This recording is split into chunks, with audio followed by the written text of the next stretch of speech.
संसद में कल पेश होगा कृषि कानूनों की वापसी से संबंधित बिल। शीतकालीन सत्रों लेकर हुई सर्वदलीय बैठक। 31 पार्टियों की 42 नेता रहे मौजूद। आम आदमी पार्टी ने किया वॉकआउट। सरकार ने एक कदम पीछे हटाया तो हमने भी रद्द किया ट्रैक्टर मार्च। किसान नेता राकेश टिकैत को 2 टूक बोले। एमएसपी समेत दूसरी मांगों पर बात करे सरकार। अगले महीने अगली रणनीति पर चर्चा। सीएम मनोहर लाल ने चंडीगढ़ में प्रेस कॉन्फ्रेंस की। इस दौरान सीएम मनोहर लाल ने कहा कि प्रदेश में गरीबों का उत्थान सरकार की प्राथमिकता है, जिसके लिए परिवारों के पहचान पत्र बनाए जा रहे हैं।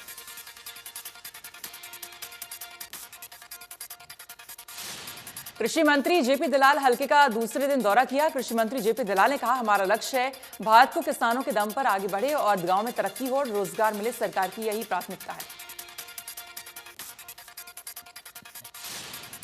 अंतिम वंचित वर्ग को अधिकार और न्याय मिले, बीजेपी का प्रयास। डॉक्टर अंबेडकर का था सपना। शिक्षा मंत्री ने कहा कि हरियाणा के 4.5 लाख विद्यार्थियों को दिए जाएंगे टैबलेट।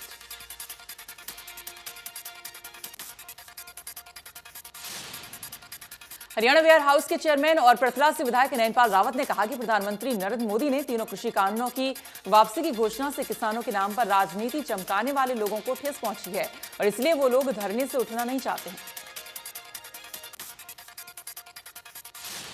कोरोना के नए वेरिएंट ओमिक्रॉन के खिलाफ भारत में युद्धस्तर पर तैयारी। राज्य ने बढ़ाई स्क्रीनिंग और टेस्टिंग। हरियाणा में भी जल्द लागू हो सकती है नई गाइडलाइंस।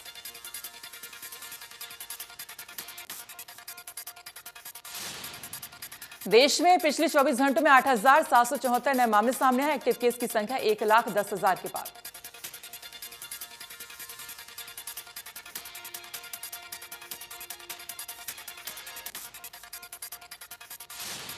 कोरोना का कहर फिर से बढ़ने लगा है, लेकिन लोगों में इसका बिल्कुल भी खौफ नहीं है। यहां बल्लभगढ़ में लोग बिना मास्क के दिखाई दिए।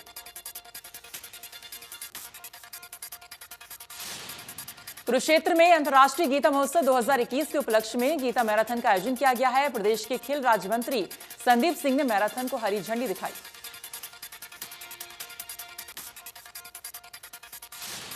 चरखी दादरी के गांव नाधा के राजकीय वरिष्ठ माध्यमिक विद्यालय के विद्यार्थियों ने लोगों को मतदान करने के लिए जागरूकता रैली निकाली।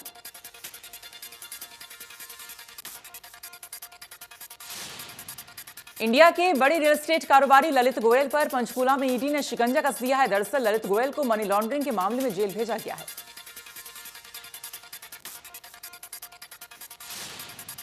कोरोना काल में जिन बच्चों के माता पिता का देहांत हो गया या फिर किसी बच्चे की पढ़ाई किसी वजह से छूट गई, उनके लिए हरियाणा सरकार ने कदम सेंटर खोले हैं।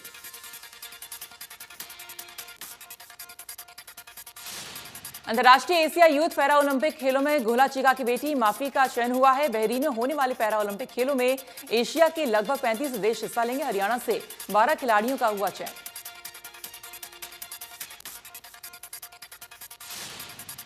फरीदाबाद के सेक्टर 14 स्थित सामुदायिक सेंटर में वेस्ट मैनेजमेंट मुद्दों को लेकर सेमिनार का आयोजन किया गया है। इस सेमिनार में नगर निगम के कमिश्नर यशपाल यादव मुख्य वक्ता के रूप में पहुंचे।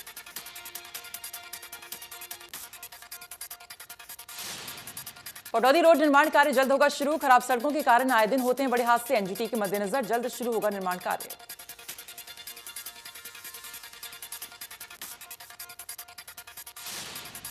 चरखी दादरी के भाटीडा उपमंडल जन स्वास्थ्य विभाग के कार्यालय के बाहर नौकरी से निकाले गए ट्यूबवेल ऑपरेटर्स ने रोष प्रदर्शन कर सरकार के खिलाफ जमकर नारेबाजी की। बल्लभगढ़ की अज्जू कॉलोनी में दहेज का मामला आया सामने, जहां लड़के वालों की दहेज की मांग नहीं मानी तो वे बारात लेकर नहीं पहुंचे।